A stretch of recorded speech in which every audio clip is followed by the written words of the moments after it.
تو یہ قوم دوبارہ اگر چاہے تو دوبارہ عروج حاصل کر سکتی ہے۔ الحمدللہ الذی ہدانا لہذا ما کنا لنہتدی لولا ان ہدانا اللہ،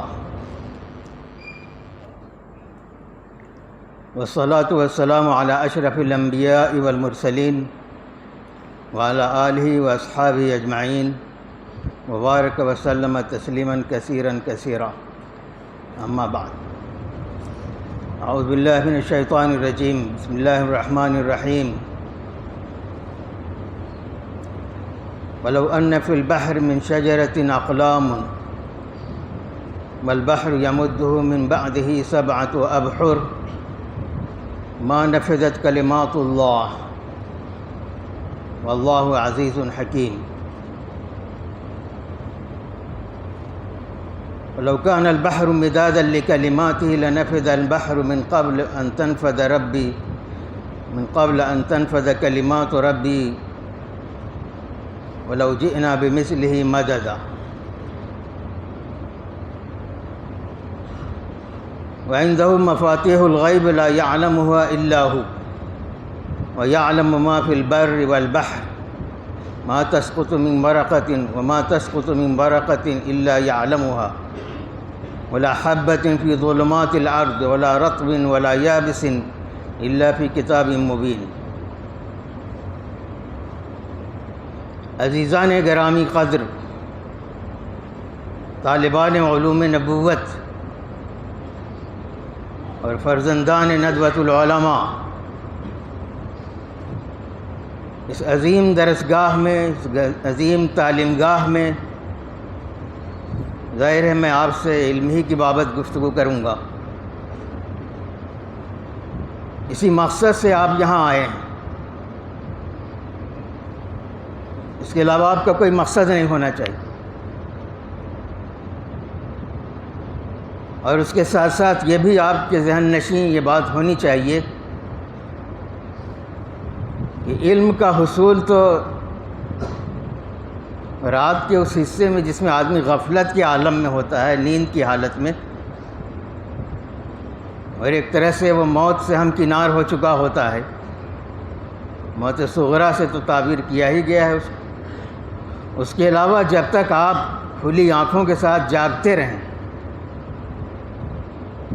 جیسے دل کی دھڑکن ہماری کسی وقت نہیں رکتی ہے تو سوتے ہوئے بھی نہیں رکتی، اسی طرح آپ کو علم کے حصول میں ہمیشہ چوکنا بیدار مغز اور چاق و چوبند رہنا چاہیے۔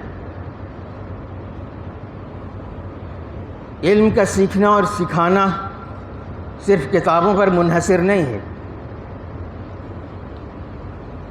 آپ جدھر نظریں اٹھائیں گے خدا کی بنائی ہوئی اس کائنات کے اندر، آپ کو کائنات کے ذرہ ذرہ درس عبرت دے رہا ہوگا۔ کتاب کھول کے جیسے آپ پڑھتے ہیں تو اس سے آپ کو علم کا حصول ہوتا ہے، علم حاصل ہوتا ہے، آپ کی قوت ادراک بڑھتی ہے۔ اسی طرح سے مشاہدہ کائنات کے نتیجے میں آپ کی صلاحیتیں پنپتی ہیں، آپ کے اندر خدا کی معرفت حاصل ہوتی ہے۔ اس دنیا کا، اس کائنات کا کوئی ذرہ ایسا نہیں جس سے آپ علم حاصل نہیں کر سکتے۔ علم تو آپ غلط لوگوں سے بھی حاصل کر سکتے ہیں، علم تو آپ منفی لوگوں سے بھی حاصل کر سکتے ہیں۔ عبداللہ بن مقفع عصر عباسی کا بڑا ادیب تھا، کلیلہ جمنہ جس نے ترجمہ کیا ہے قدیم فارسی سے عربی کی طرف، اور پھر اسی ترجمے سے دنیا میں جتنی زبانوں میں اس کے ترجمے ہوئے ہیں اسی ترجمے سے یہ ترجمہ ہوتا چلا گیا ہے۔ اسی کے اصل سنسکرت میں جو لکھی گئی تھی وہ تو مفقود ہے۔ کلیلہ دمنہ کا نام آپ نے سنا ہوگا، بین الاقوامی ادب کے اندر جو کتابیں دنیا کے اندر مشہور ہیں ان میں سے ایک یہ بھی ہے کلیلہ دمنہ۔ تو یہ عبداللہ بن مقفع کی کتاب، اس کی اور دو کتابیں ہیں، الادب الصغیر اور الادب الکبیر، دو ناموں سے اس کی کتابیں، اور دونوں حکمتوں کا مجموعہ ہے، بڑی قیمتی باتیں اس نے جمع کی۔ تو لوگوں نے اس سے پوچھا، کسی ادیب نے اس سے پوچھا یہ سب باتیں آپ نے کہاں سے سیکھی؟ اس نے کہا احمقوں سے سیکھی۔ اس نے کہا احمقوں سے سیکھی ہے۔ کہا وہ کیسے؟ کہا میں نے دیکھا کہ کوئی احمق عقل و منطق کے خلاف اور دین و شریعت کے خلاف کوئی کام کر رہا ہے جو غیر انسانی فعل ہے، جو قبیح عمل میں جس کا شمار ہوتا ہے، میں نے ایسا کام کرتے ہوئے جس کو دیکھا، میں نے اس کے برخلاف کیا۔ اس قبیح عمل کا ضد، اس کا اپوزٹ کیا ہو سکتا ہے؟ اچھا عمل ہو سکتا ہے۔ تو میں نے دیکھا کہ ایک احمق جو ہے وہ غلط کام کر رہا ہے، میں نے صحیح کام کرنے کی کوشش کی۔ تو اس طرح سے میں نے احمقوں سے سیکھا۔ تو احمقوں سے چاہے ہم آپ نہ سیکھیں، لیکن یہ کائنات تو کھلی ہوئی کتاب ہے نا۔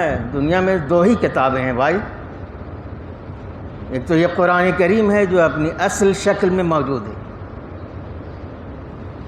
آسمانی مذاہب کے ماننے کا دعویٰ کرنے والے یہودی ہوں، جیوس یا کرسچن ہوں، عیسائی ہوں، وہ آپ جانتے ہیں کہ وہ محرف کتابیں ہیں، اور دنیا میں قرآن کریم کے علاوہ کوئی اوریجنل کتاب ہے ہی نہیں۔ ظاہر بائبل آپ انگریزی میں مل جائے گی یہ کتاب آپ کو، لیکن وہ انگریزی میں تو نہیں نازل ہوئی تھی۔ اور عبرانی میں چاہے اولڈ ٹیسٹامنٹ جس کو کہتے ہیں، تورات، تو اولڈ ٹیسٹامنٹ یا تورات آپ کو عبرانی زبان میں مل جائے گی، مگر وہ کتاب تو 2 مرتبہ تباہ ہو چکی تھی۔ ایک مرتبہ بخت و نصر نے اسے تباہ و تاراج کہہ دیا، اس لیے کہ حفظ کا تو رواج دنیا کے کسی مذہب میں حفظ کا رواج تو تھا نہیں جو رواج مسلمانوں کے اندر ہے۔ وہ کتاب جو ہے تابوت کے اندر، حضرت سلیمان علیہ السلام نے جو کلیسا تعمیر کیا تھا، اس کے اندر تابوت کے اندر وہ کتاب محفوظ رکھی رہتی تھی۔ جب یہودیوں کے بدمعاشیوں کے نتیجے میں بخت نصر نے تباہ کیا فلسطین کو، تو وہ سرمایہ بھی اٹھا کر لے گیا۔ یہ جو آپ عزیر کا نام سنا آپ نے، قرآن اس کا ذکر کیا ہے، عزیر ابن اللہ، یہ عزیر نبیوں میں سے نہیں تھے، وہ بڑے کاہن تھے، یعنی ہماری زبان میں وہ بڑے مجدد تھے۔ انہوں نے اپنے دور کے اندر تورات کے بکھرے ہوئے اجزاء کو جس حد تک ممکن ہو سکا انہوں نے جمع کیا اور تورات کی شکل دی اس کو۔ تو یہ اتنا بڑا کام کیا انہوں نے یہودیوں کے لیے، یہودی ان کا بڑا احسان مانتے، اور اس احسان کے نتیجے میں غلو کر کے ان میں سے بعض فرقوں نے، سبوں نے نہیں، یہودیوں کے بعض فرقوں نے ان کو ابن اللہ سے تعبیر کر دیا۔ تو یہ قرآن کریم جو ہے وہ واحد کتاب ہے جو اوریجنل زبان میں ہے، جس زبان میں جس شکل میں کل نازل ہوئی تھی وہ آج اسی شکل میں موجود ہے ہمارے سامنے۔ اس دنیا کے اندر میرے بھائی، میں آپ سے گزارش کر رہا ہوں کہ یہ جو وقفہ آپ کا ہوگا، 1 سال کا، 2 سال کا، 3 سال کا، 4 5 سال کا، 5 سال سے زیادہ کسی کے پاس وقت نہیں ہوگا، آپ اس وقت کو اتنا قیمتی بنائیے کہ سونا تو کیا چیز ہے، لیکن زبانوں کے اندر جو ہے سونے کی قدر و قیمت کو سامنے رکھ کے زبان میں، ادب میں اسی کی مثال پیش کی جاتی ہے۔ یا تو آپ اپنے اوقات کو سونا بنا دیں، یا بالکل آپ کو اختیار ہے کہ سونے میں گزار دیں۔ یہ اللہ نے ہم کو اختیار دیا ہے، مکمل اللہ نے پابندی نہیں عائد کی ہے ہماری زندگی پہ، ہم مجبور محض بھی نہیں ہیں اور مطلق آزاد بھی نہیں۔ یہی عقیدہ ہے اہل سنت والجماعت۔ تو آپ دنیا میں کہہ رہا تھا کہ دنیا میں غور کیجیے آپ، اگر میں آپ کے سامنے یہ سوال رکھوں کہ دنیا کی حقیر سے حقیر چیز کیا ہو سکتی ہے جس کی کوئی قدر و قیمت نہ ہو؟ حالانکہ اللہ نے کوئی چیز نکمی نہیں پیدا کی، لیکن اگر قدر و قیمت کے اعتبار سے آپ کے سامنے سوال کیا جائے تو ہم میں سے بہت سے لوگ کہیں گے کہ درخت ایک پتا ٹوٹ کے گرا، اس کی کوئی قدر و قیمت نہیں، اس کی بس اتنی ہی قدر و قیمت ہے کہ جب تک وہ اپنے اصل سے وہ پتا جڑا ہوا تھا وہ ہرا بھرا تھا، یا کم از کم اگر خزاں کا موسم ہے وہ پیلا ہو گیا ہے، سوکھ گیا ہے، تو کم از کم اپنے اصل کے ساتھ تو جڑا ہوا تھا نا۔ لیکن جب وہ ٹوٹ کر زمین پہ گرا تو اب اس کی کوئی قدر و قیمت نہیں، لوگ اسے رون دیں گے، ہواؤں کے دوش اسے اڑا لے جائیں گے، کہاں اڑا لے جائیں گے کچھ عطا پتہ نہیں ہوگا۔ غور و فکر کی صلاحیت اپنے اندر پیدا کیجیے، آپ غور و فکر کریں گے آپ۔ ادب کے بارے میں اگر کہا جائے کہ غور و فکر کا نام، اور ادب ہی پہ انحصار نہیں ہے، علم میں گہرائی تو اس وقت تک آ ہی نہیں سکتی جب تک آپ کثرت مطالعہ کے ساتھ ساتھ جو ہے غور و فکر کی عادت نہ ڈالیں۔ آخر غور و فکر کے نتیجے میں تو آپ ایک نص سے جو ہے اس سے مسائل مستنبط کر سکتے ہیں، غور و فکر کے نتیجے میں آپ یوں تو لغوی اعتبار سے ہر انسان مفکر ہے، ہر شخص سوچتا ہے، لیکن مفکر آپ اصطلاحی معنی میں جس شخص کو کہتے ہیں وہ ویسی ہے جیسے ہم فقہی اصطلاح کے اندر ہم مجتہد کہتے ہیں، تو ہر غیرے کو ہر فقہ سے آشنا ہر فقہ سے جو ہے تعلق رکھنے والے کو، ہر فقہ پڑھنے والے کو تو آپ مجتہد نہیں کہتے نا، وہ ایک اونچا درجہ ہے جو ہر ایک کو حاصل نہیں ہوتا۔ حضرت امام شافعی کے بارے میں آتا ہے کہ ایک رات بھر نہیں سوئے، وہ یہ واقعہ تو آپ نے پڑھا ہی ہوگا، رات بھر نہیں سوئے اور ایک آیت پہ غور کرتے رہے، اور غور کرتے 100 مسائل انہوں نے مستنبط کیے۔ ایک نحوی کہتا ہے کہ میں نے نحو کے قواعد کی روشنی میں ہزاروں فتوے دیے۔ فتوے کا تعلق تو فقہ کی معلومات سے ہے نا۔ تو غور فکر وہ چیز ہے کہ آپ کو اس میں طرح طرح کے نتائج اخذ کرنے کی صلاحیت پیدا ہوگی، مگر اس وقت جب غور و فکر کی عادت۔ یہ درخت سے پتے کی مثال میں نے آپ کے سامنے پیش کی، جس وقت یہ پتا اپنے اصل سے ٹوٹ کر زمین پر گرتا ہے، یہ آپ کو پیغام دیتا ہے، یہ میسج دیتا ہے کہ میں زوال سے ہمکنار ہو گیا، میرا اب اصل جماعت سے کوئی تعلق نہیں، اصل درخت سے میرا اب کوئی رشتہ نہیں رہا، میں اب بے وقت ہو گیا، میں بے حیثیت ہو گیا، اب تک اگر میری کوئی قدر و قیمت تھی تو وہ قدر و قیمت ضائع ہو گئی۔ یہ زوال، قوموں کا زوال آتا ہے، تب اس پتے کی حیثیت کیا ہو گئی؟ ایک انفرادی شخص کی طرح سے ہو گئی۔ قوموں میں جب زوال آتا ہے نا تو یہ قوم دوبارہ اگر چاہے تو دوبارہ عروج حاصل کر سکتی ہے، لیکن ایک انسان جب مرتا ہے تو دوبارہ زندہ نہیں ہو سکتا۔ زوال سے آشنا ہونا گویا مرنا ہے۔ تو قومیں جب زوال سے دوچار ہوتی ہیں تو دوبارہ اپنے معروضی اصولوں کو اختیار کریں، وہ دوبارہ جو ہے زندہ ہو سکتی ہیں۔ اس کی ہزاروں مثالیں آپ کو مل جائیں گی۔ لیکن ایک فرد جب مشکن ہو کر مر جاتا ہے، اس کی روح اس کے جسم سے نکل جاتی ہے، اب اس کے زندہ ہونے کا کوئی امکان نہیں ہے۔ بالکل یہی حال، یہ پیغام یہ ایک پتا دے رہا ہے ہم کو۔ تو ایک تو آپ دیکھتے ہیں کہ خزاں کے موسم میں جو ہے پتے عام طور سے جھڑ جاتے ہیں، لیکن آپ یہ بھی دیکھتے ہیں یہ پتے جب ہرے بھرے ہوتے ہیں درخت کے اندر تب بھی جو ہے اکا دکا جو ہے گرتے رہتے ہیں۔ یہ میسج ہے اس بات کی کہ میں بیماری سے دوچار ہو گیا، میرے اندر اپنے اصل سے جڑ کر رہنے کی صلاحیت، چمٹ کر رہنے کی صلاحیت اب میرے اندر ختم ہو گئی۔ اور میری یہ بیماری کہیں دوسرے پتوں کی طرف متعدی نہ ہو جائے کہ قدرت کا نظام ایسا ہے کہ اس کو جو ہے گرا دیا گیا، اس کو اپنے اصل سے دور کر دیا گیا۔ ایک انسان کے ساتھ بھی یہی ہوتا ہے، کسی اعضاء کو جو ہے ڈاکٹر کاٹنے پر مجبور ہو جاتا ہے، نہ کاٹا جائے گا تو اس کی متعدی بیماری جو ہے پورے جسم کو تباہ کر دے گی۔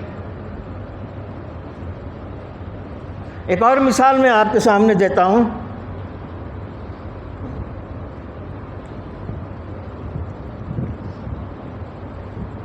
ایک نیا انسان جب پیدا ہوتا ہے تو مرد و عورت یا ماں باپ کے ملاپ کے نتیجے میں وہ عالم وجود میں آتا ہے۔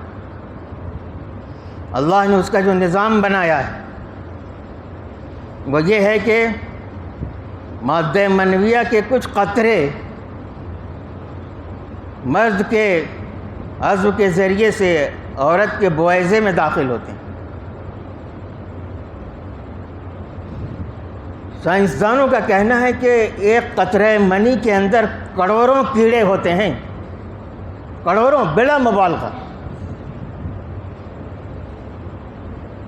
ٹاٹا نمک آپ استعمال کرتے ہوں گے، کبھی غور کیجیے گا، اس کا ایک دانہ چننے کی کوشش کیجیے گا، ایک دانہ کتنا بڑا ہوتا ہے۔ اس دانے کے آدھے حصے کے برابر وہ کیڑا ہوتا ہے جو خوردبین کے بغیر نظر نہیں آتا۔ اس میں سے کروڑوں کیڑوں میں سے 1000 کیڑے عورت کے بویضے میں داخل ہوتے ہیں، اور اس کے بعد جس کو ہم مادر رحم کہتے ہیں اس کے اندر ایک کیڑا داخل ہوتا ہے، ایک کیڑا داخل ہوتا ہے۔ اس کے بعد وہ لاک ہو جاتا ہے۔ کبھی اتفاقیہ ایسا ہوتا ہے کہ 2 کیڑے جاتے ہیں، اور شاید باید کبھی کبھار ایسا ہوتا ہے کہ 6-7 کیڑے داخل ہونے میں کامیاب ہو جاتے ہیں، تو 6-7 بچے پیدا ہوتے ہیں۔ اخباری رپورٹ کے مطابق عالم عربی کے کسی شہر کے کسی چھوٹے سے ملک کے اندر یہ ساؤتھ کی ایک عورت نے 6 بچے کو جنم دیے۔ تو وہ تو عرب ہیں، نسل کے اعتبار سے تو عرب ہیں، اور اس میں کوئی شک و شبہ نہیں۔ ان کو پتہ نہیں کیوں اتنی خوشی ہوئی۔ ہمارے یہاں تو بہت سے لوگ گالیاں دینے لگتے کہ 6 بچے پیدا کرتے ہیں مسلمان۔ گورنمنٹ نے فوراً ان کا اسکالر منظور کیا، اسکالرشپ، کہا کہ بچے جب تک رہیں گے ملک کے اندر ان کی تعلیم و تربیت سب جو ہے حکومت کی ذمہ داری۔ ایسا شاید باید ہوتا ہے۔ یہ حقیر کیڑا اپنے اندر کیا کیا خصوصیات رکھتا ہے، سوائے اس کے کہ اللہ کی صنائی پہ، اللہ کی قدرت پہ، اللہ کے عجائب پہ آپ حیرت زدگی کے علاوہ، ہم آپ سبھی حیرت زدگی کے علاوہ کسی چیز کا اظہار نہیں کر سکتے۔ اس ننھے کیڑے کے اندر کتنی خصوصیات ہیں، ماں باپ اور خاندان کے دوسرے افراد کی خصوصیات اس کے اندر پیدا ہوتی ہیں، اور وہ رحم کے اندر جب پہنچتا ہے تو وہ تو بے سود سا ہوتا ہے نا، بے حقیقت، بے مایہ ہوتا ہے۔ وہ قدرت کا، اللہ کا بنایا ہوا نظام اور اس کی خودکار مشین جو پورے جسم انسانی کو کنٹرول کرتی ہے، وہ اس کو الٹتی پلٹتی رہتی ہے، اس کی وجہ سے وہ سڑنے نہیں پاتی، پھر دھیرے دھیرے جو ہے اس میں ترقی ہوتی رہتی، وہ خون کی ٹکی بنتی ہے، اس کے بعد لوتھڑا علق بنتی ہے، مضغہ بنتی ہے، کیا کیا بنتی ہے، جو نقشہ قرآن کریم نے کھینچا ہے۔ اس کی تفصیلات تو آج کل تو آپ جو ہے یہ آپ موبائل کے اندر بھی دیکھ سکتے ہیں، پوری تصویروں کے ساتھ دیکھ سکتے ہیں، پوری تصویروں کے ساتھ دیکھ سکتے ہیں۔ البرٹ آئنسٹائن ایک بڑا سائنسداں گزرا ہے،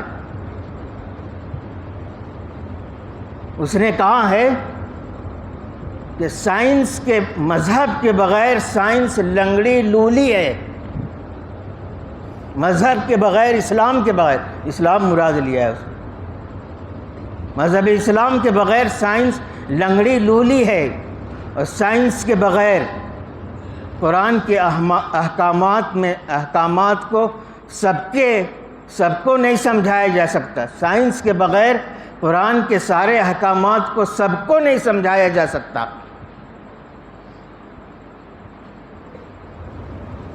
تو یہ بیچارے سائنسداں 16ویں صدی عیسوی تک ان کو پتہ نہیں تھا کہ انسان کیسے پیدا ہوتا ہے۔ علامہ زندانی بڑے سائنسداں گزرے ہیں، گزرے نہیں ابھی ماشاءاللہ ہیں، وہ یمن کے بڑے عالم ہیں اور ہمارے ہندوستانی علماء کی شکل و شباہت کے ساتھ رہتے ہیں وہ۔ تو ان کا بڑا کردار ہے، اس کو جو علم الجنینیات کہتے ہیں عربی میں۔ جنین اس بچے کو کہتے ہیں جو مادر رحم کے اندر چھپا ہوا۔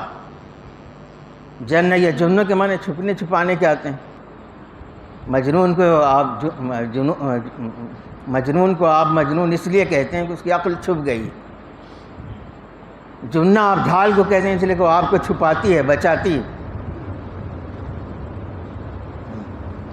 تو جنین جو ہے چھپی ہوئی چیز کو کہتے ہیں۔ جن اسی سے ہے، وہ مخلوق ہے جس کو ہم نہیں دیکھ سکتے، ہماری نگاہوں سے چھپی ہوئی ہے وہ مخلوق۔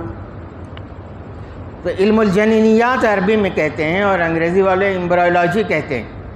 یہ سب جو ہے جو قرآن کریم میں سورہ مومنون کے اندر ابتدا میں اور دوسری جگہوں میں پوری تفصیلات اس کے سارے مراحل بیان کیے ہیں، سب تصویروں کے ساتھ آپ دیکھ سکتے ہیں، پڑھ سکتے ہیں، معلومات میں اضافہ کر سکتے ہیں۔ تو میرے بھائی میں آپ سے یہ کہنا چاہتا ہوں کہ اس کائنات کے اندر علم سے زیادہ اللہ تعالیٰ نے انسان کو بنایا نا، سب سے قیمتی متاع اس کو جو عطا فرمائی ہے وہ عقل ہے، عقل اور عقل کے بعد علم ہے اور علم کے بعد ایمان ہے۔ عقل سے بڑی کوئی دولت نہیں، اور علم تو ہر زمانے کے اندر سعادت و کامرانی کی کنجی سمجھی جاتی رہی ہے۔ لیکن دور حاضر میں علم کو لوگوں نے فتح و شکست کا میدان بنا دیا ہے، فتح و شکست کا میدان بنا دیا گیا ہے۔ میرے جملوں پہ غور کیجیے گا آپ۔ علم کے میدان میں جو آگے جائے گا وہی فاتح ہوگا۔ ہماری امنگوں اور ہماری آرزوؤں کی بنیاد پہ فتح و کامرانی ہمیں نہیں ملے گی۔ علم کے میدان میں جو تیز ہوگا، آگے نکلے گا، وہی کامیاب ہوگا، اور علم کے میدان میں جو پیچھے رہ جائے گا وہی پیچھے رہ جانے والوں میں سے ہوگا۔ اللہ تعالیٰ نے علم کو اتنی اہمیت کیوں دی؟ مختصر جواب تو یہ ہوگا کہ اس لیے دی کہ علم کے بغیر انسان اپنے خدا کو، اپنے مالک کو، اپنے رب کو بھی نہیں پہچان سکتا، نہ اس دنیا کے اندر اس کی جو حیثیت ہے، اس کی جو پوزیشن ہے، اس کو وہ نہیں پہچان سکتا۔ علم صفت الہی ہے، یہ جان لیجئے آپ۔ اللہ کے ناموں میں سے یہ لفظ علم نکلا ہے، یہ صفت۔ اس لیے علم جو ہے اس کا کوئی جغرافیہ نہیں، علم نہ امریکی ہے نہ جاپانی ہے، علم اللہ کی صفت ہے، علم انسانی ورثہ ہے۔ منطق اور سائنس اور فلسفے کا علم مسلمانوں نے یونانیوں کی کتابوں کے ترجمے سے لیا، اور مسلمانوں نے خود ان کی کتابوں کے ترجمے کیے عربی زبان میں، اور پھر یہ علم اسپین کے توسط سے پھر یورپ پہنچا، اور اس علم میں آپ نے بھی ماضی میں اضافہ کیا تھا، اور اس علم میں موجودہ یورپ اور امریکہ نے بھی اضافہ کیا۔ تو یہ علم جو ہے دنیا میں کسی کے باپ کا ورثہ نہیں ہے، یہ کوئی کامن ویلتھ ہے۔ یہ علم جو ہے مشترکہ دولت ہے، مشترکہ سرمایہ ہے، انسانی سرمایہ ہے۔ تو علم کے میدان میں جو آگے نکلے گا وہی اس دور کا فاتح ہوگا۔ تو آپ دیکھیے ہمارے سامنے کتنا قضیہ فلسطین اور اس وقت اسرائیل کے حملے غزہ کے اندر، 6-7 مہینے ہونے جا رہے ہیں اب۔ علم سے اگر کوئی بڑی طاقت ہے دنیا کے اندر تو ایمان کی طاقت ہے۔ ہتھیار کے اعتبار سے تو وہ شاید 0 ہوں گے، حماس والے 0 پوائنٹ پہ ہوں گے نا، ان کے پاس جو کچھ بھی ہتھیار ان کو ملے ہوں گے وہ لوگوں نے دیے ہوں گے، امداد کے طور پہ دیے ہوئے، اسی امداد کے طور پہ کھانا کھلایا جا رہا ہے ان کو، اسی امداد کے طور پہ اسلحے لوگوں نے دیے ہوں گے۔ اگر اس کے ساتھ ایمان کی طاقت نہ ہوتی تو حماس کے ٹک پانے کی کوئی وجہ ہی نہیں تھی۔ یہ دنیا اسباب و مسببات پر قائم ہے، علت و معلول کے نتیجے میں جو ہے یہ دنیا وجود میں آئی ہے۔ تو میرے بھائی، میں علم کی بات کر رہا ہوں۔ اب یہ علم، ابھی میں پچھلے بدھ کو دہلی میں تھا، ہمدرد میں ایک سیمینار تھا، اس کے افتتاحی جلسے میں بھی تھا۔ تو دینی علوم اور عصری علوم کا امتزاج، امکانات اور چیلنجز، اس طرح کے نصاب تعلیم کے معاملے میں غور فکر کرنے سیمینار لوگ کرتے رہتے ہیں، سیمینار کرتے رہتے ہیں۔ سارا مسئلہ جو ہے وہ اسکولوں، عصری کالجوں اور یونیورسٹیوں میں پڑھنے والوں کے، مسلمانوں کے لیے تو کوئی مسئلہ ہی نہیں۔ یہاں علم کی کوئی تقسیم نہیں ہے۔ وہ الگ بات ہے کہ ہم کیوں نہیں سائنس پڑھا رہے ہیں، ہم کیمسٹری کیوں نہیں پڑھاتے، ہم باٹنی کیوں نہیں پڑھاتے، ہم زیولوجی کیوں نہیں پڑھاتے، یہ سب علوم کیوں نہیں پڑھا رہے ہیں۔ وہ صرف ترجیح کا مسئلہ ہے۔ 1857 کے بعد سے ہندوستان کے علماء، اللہ ان کی قبروں کو نور سے بھرے، انہوں نے مدارس کا نظام جو قائم کیا وہ دین کے تحفظ کے جذبے سے تھا، دین کو خطرات سے بچانا تھا۔ مقابلے میں کون تھا؟ انگریز تھا۔ انگریز اپنی پوری تہذیب کے ساتھ، الحاد اور دہریت سے لبریز تہذیب کے ساتھ وہ اس ملک کے اندر قبضہ جمائے ہوئے تھا۔ نشانہ مسلمان تھے، اس لیے کہ انگریزوں کو جنگ لڑنی پڑی تو جنگ لڑ کے ان کو مسلمانوں ہی سے اقتدار چھیننا پڑا یا مسلمانوں کو شکست دینا پڑا۔ تب ہندوستان میں ٹیپو سلطان کی شہادت کے بعد ان کو وہ اس کہنے کے، اس اعلان کرنے کے روادار ہوئے کہ اب آج کے بعد سے ہندوستان ہمارا ہے۔ یہ انگریز نے اعلان کیا، اس کے کمانڈر۔ تو 1857 کے بعد جو کچھ کیا، یہاں مدرسۃ العلوم کے نام سے حضرت مولانا قاسم نانوتوی نے مدرسہ قائم کیا ہو، سر سید نے مدرسۃ العلوم کے نام سے قائم کیا ہو، ان دونوں اداروں کے بعد جو ہے نہضت العلماء عالم وجود میں آیا ہو۔ ان اداروں کا مقصد اولین دین کا تحفظ تھا۔ دین کے تحفظ کا ایک مرحلہ طے ہو گیا ہے اور مسلمان اس میں کامیاب ہیں۔ یہ مسلمان، میری مراد مسلمان سے یہ علماء ہیں، ان مدارس کے فضلاء ہیں، جن مدارس میں 3 سے لے کے 5% لوگ آتے ہیں۔ باقیہ میرا اندازہ یہ ہے کہ 75 سے لے کر 80% تک مسلمانوں کے بچے اسکولوں میں جاتے ہیں، کالجوں میں جاتے ہیں، KG وغیرہ یا ابتدائیہ کے اندر، پرائمری کے اندر تو ہو سکتا ہے مسلمانوں کے ہاں بھی شاید 100% تو ناممکن ہے، مگر یہ کہ 90% جو ہے تعلیم ہوگی۔ اس کے بعد جو آؤٹ آف اسکولنگ شروع ہوتی ہے، بھاگنا شروع کرتے ہیں بچے، مسلمان بچے، تو وہ ہائی اسکول اور انٹرمیڈیٹ تک پہنچتے پہنچتے وہ آدھے سے بھی کم رہ جاتے ہیں، اور گریجویشن میں پہنچتے پہنچتے اور گھٹ جاتے ہیں، اور ماسٹرز ڈگری لینے کے لیے 2 سالہ کورس کرنے والے تو گنے چنے لوگ ہوتے ہیں۔ بڑے افسوس کی بات ہے کہ ہم مسلمانوں کی تعلیمی شرح، اعلیٰ تعلیم حاصل کرنے والے دنیا میں سب سے زیادہ وہ قوم ہے جس سے چھوٹی قوم شاید ہی ہوگی کوئی دنیا میں، اور وہی ملعون قوم ہے جن پر اللہ کا غضب نازل ہوتا رہتا ہے، لیکن انہوں نے دنیاوی اصولوں اور ضوابط کے اعتبار سے انہوں نے اپنے آپ کو تیار کر رکھا۔ میری مراد اسرائیل سے ہے، یہودیوں سے ہے۔ 1969 میں گولڈا مائر وزیر اعظم بن کر آئی، ایشیا کے اندر تیسری خاتون وزیر اعظم تھی وہ، اور مشرق وسطیٰ میں پہلی وزیر اعظم خاتون تھی۔ یہ عبرت کے لیے، ہم عبرت حاصل کریں میرے بھائیوں۔ لعنت اللہ علی الیہود کہہ دینے سے جو ہے ہماری ذمہ داری ختم نہیں ہو جائے گی۔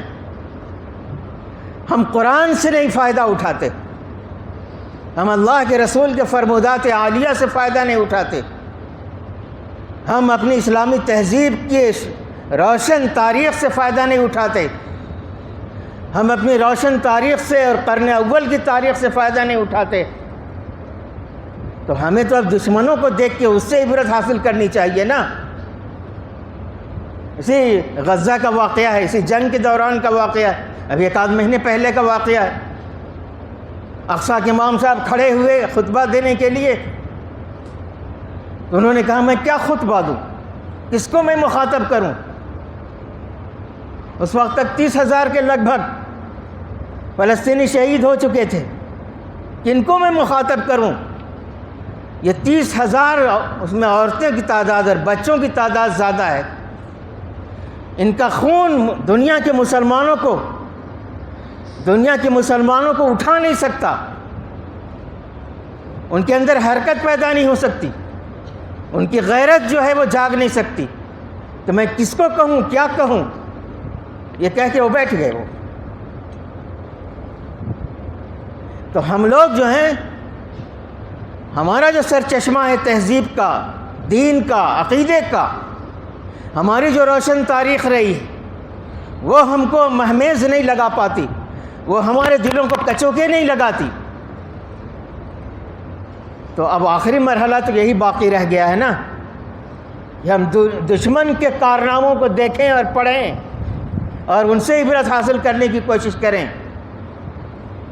میں بتا رہا ہوں آپ کو، اس خاتون نے جو پالیسی بنائی، تعلیمی پالیسی بنائی اسرائیل کے اندر، تو اس نے کہا کہ جو پی ایچ ڈی کر چکا ہوگا اسی کو تعلیم یافتہ سمجھا جائے گا، جس کی تعلیم پی ایچ ڈی سے کم کی ہوگی اس کو تعلیم یافتہ ہم نہیں سمجھیں گے۔ اور آج حال یہ ہے کہ 98% اسرائیلی اعلیٰ تعلیم پائے ہوئے ہوتے ہیں، اس میں کوئی ایک جاہل نہیں ملے گا، آپ کوئی جاہل نہیں ملے گا۔ جبکہ یورپ امریکہ میں مجموعی طور پہ جو ہے 40% سے زیادہ تعلیم یافتہ، اعلیٰ تعلیم یافتہ لوگوں کی تعداد نہیں۔ ہمارے ہندوستان میں ہندو بھائیوں کی تعداد 11% ہے، اور پوری دنیا کے مسلمانوں کی اعلیٰ تعلیم پانے والوں کی تعداد 2% ہے، 2%۔ میں نے کہا نا کہ علم کو دور حاضر کے اندر،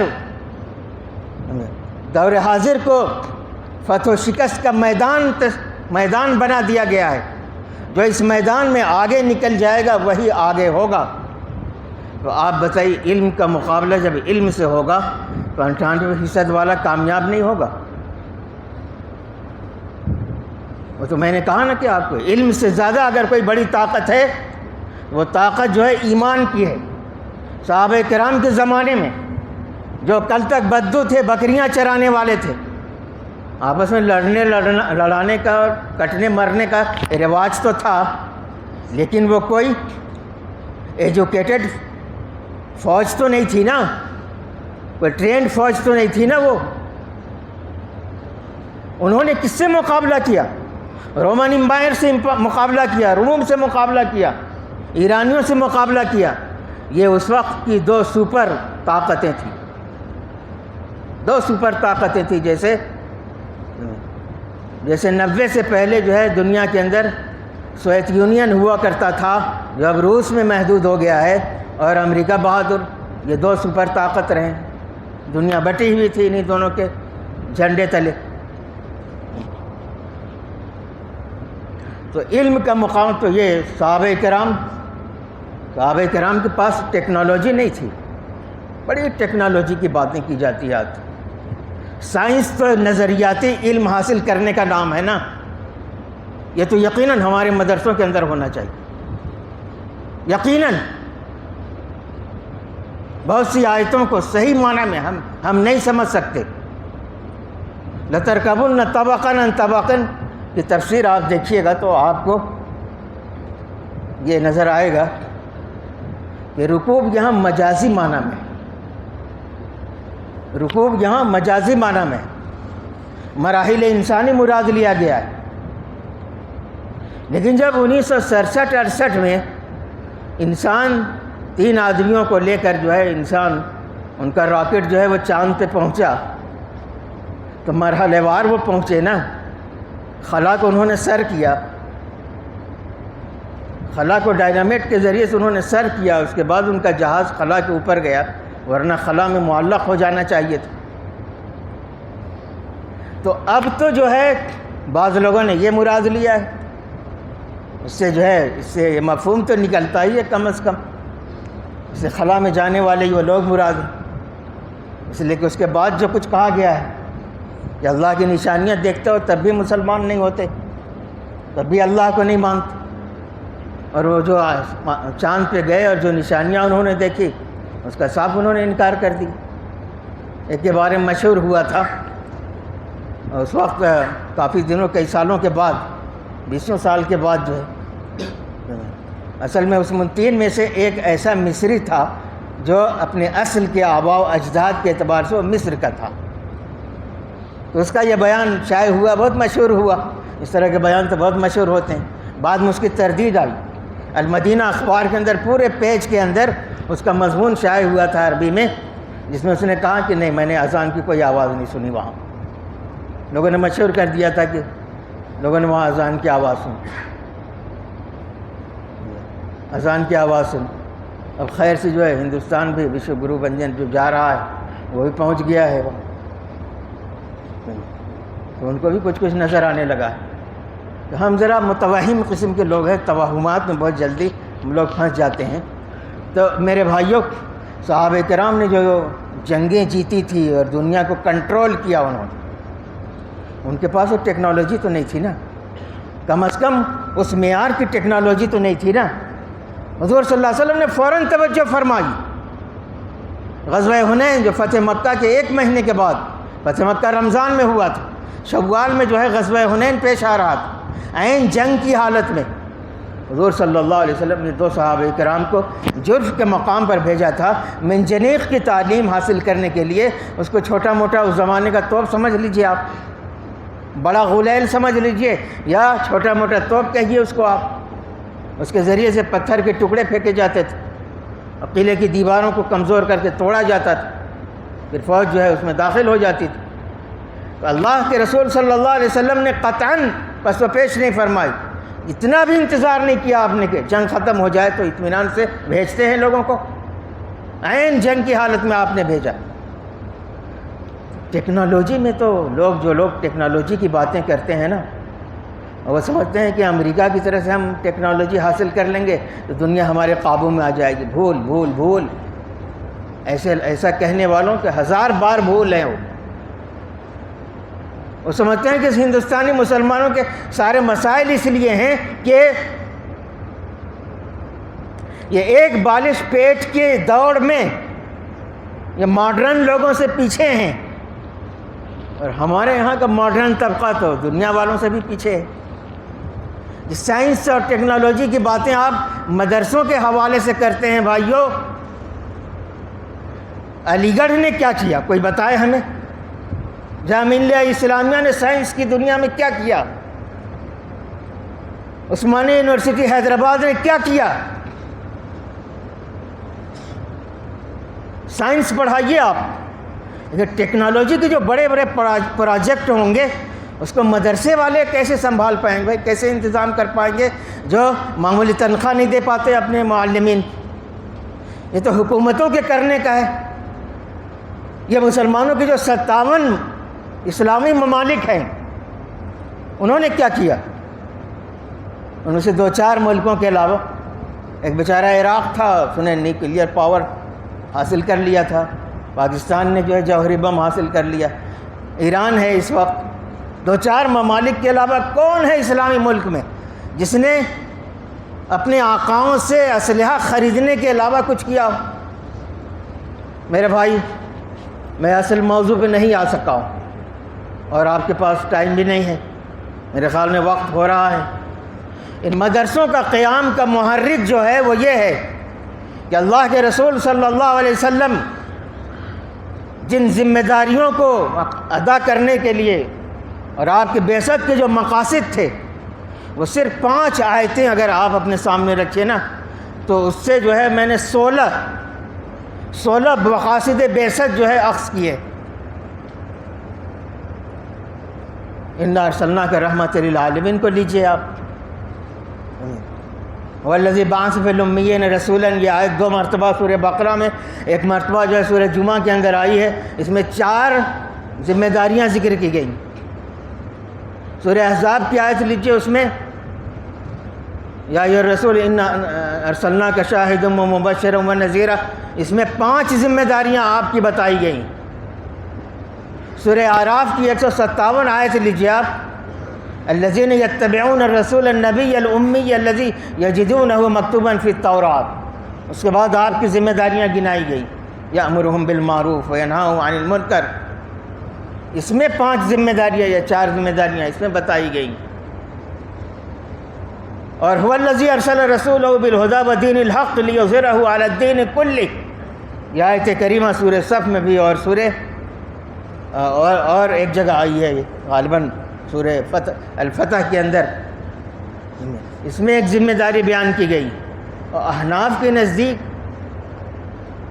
دین کے اندر جو الف لام ہے وہ جنس کا ہے، الادیان مراد ہے، دنیا کے تمام ادیان پر غلبہ، اسلام کو پانا، یہ مرحلہ ہنوز باقی ہے۔ اس مرحلے پہ ہم مرحلے کو پا سکیں یا نہ پا سکیں، لیکن میں صرف یہ اب کہنے جا رہا ہوں آپ سے اور بات ختم کروں گا کہ آپ کے یہاں آنے کا مقصد صرف اور صرف یہ ہے کہ حضور صلی اللہ علیہ وسلم جو کام چھوڑ گئے ہیں، یہ جو مقاصد بعثت میں نے بتایا نا آپ کو، حضور کے بعد تو امت پر یہ فرض ادا ہوتا ہے نا کہ وہ کام جو آپ نے چھوڑا ہے اس کو لے کے اٹھیں۔ یہ الگ سے امت کو خطاب کرنے کی ضرورت نہیں تھی، یہ الگ سے پھر اللہ تعالیٰ نے ہم کو خطاب کیا، بل تکن منکم امۃ یدعون الی الخیر، منکم میں من تبعیض کا ہے۔ اس کی زیادہ وضاحت جو ہے سورہ توبہ کی آیت میں کی گئی، فلولا نفر من کل فرقۃ طائفۃ لیتفقہوا فی الدین۔ یہاں فرقہ بڑی جماعت کے لیے اور طائفہ چھوٹی جماعت کے لیے استعمال کیا ہے، جس کو میں امت کبریٰ اور امت صغریٰ سے تعبیر کرتا ہوں۔ آپ کو اللہ تعالیٰ نے امت صغریٰ میں رکھا ہے، ان کو رکھا ہے جن کے لیے، اوروں کے لیے تو فرض کفایہ ہی ہے، آپ کے لیے فرض کفایہ فرض عین کے درجے میں ہے۔ آپ نہیں ادا کریں گے تو دوسروں کی طرف سے بھی کفایت نہیں ہوگی۔ اس لیے آپ کے یہاں آنے کا مقصد، واحد مقصد صرف یہ ہونا چاہیے کہ وہ کام جو اللہ کے رسول نے العلماء ورثۃ الانبیاء کہہ کے آپ کے کاندھوں پر جو ذمہ داری چھوڑی ہے، اس کے علاوہ اور کوئی ذمہ داری نہیں ان مدرسوں کا۔ اس جذبے کو لے کے آپ اٹھیے۔ ایک بات، آخری بات یہ، آپ اسلام کے دور زرعی کی تاریخ تھوڑی بہت پڑھی ہوگی آپ نے، قرآن بھی آپ تلاوت فرماتے ہیں، رسول اللہ صلی اللہ علیہ وسلم کی سیرت بھی پڑھی ہوگی آپ، بعض صحابہ کرام کی سیرت تفصیل سے پڑھی ہوگی، کچھ اسلام کے مجاہدین اور جیالوں کی تاریخ پڑھی ہوگی آپ نے۔ آج کل تو موقع ہے، صلاح الدین ایوبی کو پڑھ ڈالیے۔ جب آپ ہمارے ماضی کی تاریخ پڑھتے ہیں، اپنے ماضی کی تاریخ پڑھتے ہیں اور آج کے دور کی دنیا کو آپ دیکھتے ہیں، تو میرے بھائیوں، کیا آپ کے ذہن میں یہ سوال نہیں کھڑا ہوتا؟ یہ سوال کھڑا نہیں ہوتا کہ ہم مسلمان، اس دور کے مسلمان، کسی کے سائے میں بھکاری کی طرح سے ان کے دیے ہوئے حقوق کے دائرے میں ہم زندہ رہنے کے لیے ہیں؟ یہی ہمارا مقصد تھا۔ انبیاء اسی کے لیے دنیا میں بھیجے جاتے تھے۔ 1000 سال تک آپ دنیا کے اندر اپنا آپ نے دبدبہ قائم رکھا۔ اس وقت دنیا آپ کے ارد گرد پروانوں کی طرح سے ایسی ہی آپ کی تقلید کرتی تھی، اور آپ شمع تھے تو آپ کے پر نچھاور ہوتی تھی، جیسے آج دنیا امریکہ کے ارد گرد نچھاور ہوتی ہے۔ امریکہ کو اپنا مقتدیٰ سمجھتی، امریکہ کو اپنا آئیڈیل سمجھتی۔ کبھی آپ آئیڈیل تھی، تو اس وقت دنیا آپ نے بنائی تھی اور دنیا کے لوگ آپ کی تقلید کرتے تھے۔ اس وقت ہم مقلد ہیں، کس کی تقلید ہم کیے جا رہے ہیں؟ تو آپ کے ذہن میں سوال نہیں اٹھتا کیا؟ آپ کے ذہن میں سوال نہیں اٹھتا؟ یہ ذہن نہیں اٹھتا تو سوال پیدا کیجیے۔ اسلام کا نظام زندگی جو ہے، اللہ کا جو قانون ہے، قرآن کیا ہے؟ اللہ کی کتاب ہے، اللہ کا قانون ہے، ہماری زندگی کے قوانین ہیں۔ اس کی ایک ایک آیتیں جو ہیں، ایک ایک دفعات ہیں، آرٹیکلز ہیں۔ یہ کب دنیا میں رو عمل آئے گا؟ کیا عباسی عصر کے بعد، جس کا خاتمہ بغداد میں ہوا ہلاکو خان کے ذریعے سے، اور اندلس میں 800 سال حکومت کرنے کے بعد جس کا خاتمہ ہو گیا، کیا اب دنیا میں اندلس کی تاریخ مسلمان نہیں دہرا پائیں گے کیا؟ کیا عباسیوں کی تاریخ نہیں دہرا پائیں گے کیا؟ کیا خدا کی کتاب جو ہے وہ عملی زندگی میں نہیں عمل میں لائی جا سکے گی کیا؟ سوالات اپنے اندر پیدا کیجئے، تب جذبہ پیدا ہوگا، غیرت پیدا ہوگی، دین سے جڑنے اور ایک اعلیٰ مقصد کے لیے پڑھنے کا، علم حاصل کرنے کا جذبہ پیدا ہوگا۔ جو لوگ اپنے ابھی تک زندگی کا مقصد اور نصب العین نہیں بنا سکے ہیں، وہ اپنا نصب العین، اپنا زندگی کا مقصد، اپنا نظریہ حیات، عقیدہ اسلامی، صحیح اسلامی عقیدے کی روشنی میں بنائیں اور اس کو اپنی زندگی کا رہنما بنائیں۔ اسی کے مطابق جو ہیں آپ، اللہ کے رسول صلی اللہ علیہ وسلم کی سیرت ہمارے سامنے ہے، نمونہ، زندہ نمونہ ہمارے سامنے ہے، اس کے روشنی میں آپ آگے بڑھنے اور اپنوں کے درمیان اصلاح کا کام کرنے اور غیروں کے درمیان دعوت اسلامی کا کام کرنے کا جذبہ پیدا کریں۔ یہ تیاری کا زمانہ ہے، یہ ٹریننگ کا زمانہ ہے۔ آپ اپنے آپ کو تیار کریں، اس کے علاوہ کوئی مشغولیت آپ کی نہ ہو، نہ گھر کا خیال آئے آپ کو، نہ گھر کے اقتصادی اور معاشی معاملات کی فکر ہو آپ کو۔ خدا سے آپ ضرور دعا کریں اپنے گھر کی بہتری کے لیے، لیکن آپ کے گھلنے اور آپ کے فکر کرنے سے آپ کے گھر کے اندر انقلاب نہیں آ جائے گا۔ دنیا میں کوئی بھوکوں نہیں مرتا۔ اللہ تعالیٰ نے تو ہر جاندار کے لیے روزی کی ضمانت لے لی ہے، اور متقیوں کے لیے تو الگ سے ضمانت لے لی ہے۔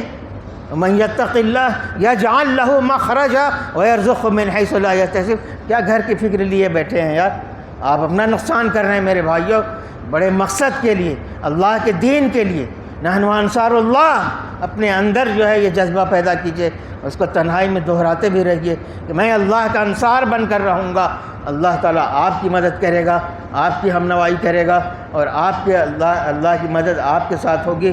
میں انہی بکھری اور منتشر باتوں کے ساتھ اپنی باتیں ختم کرتا ہوں۔ وآخر دعوانا الحمدللہ رب العالمین۔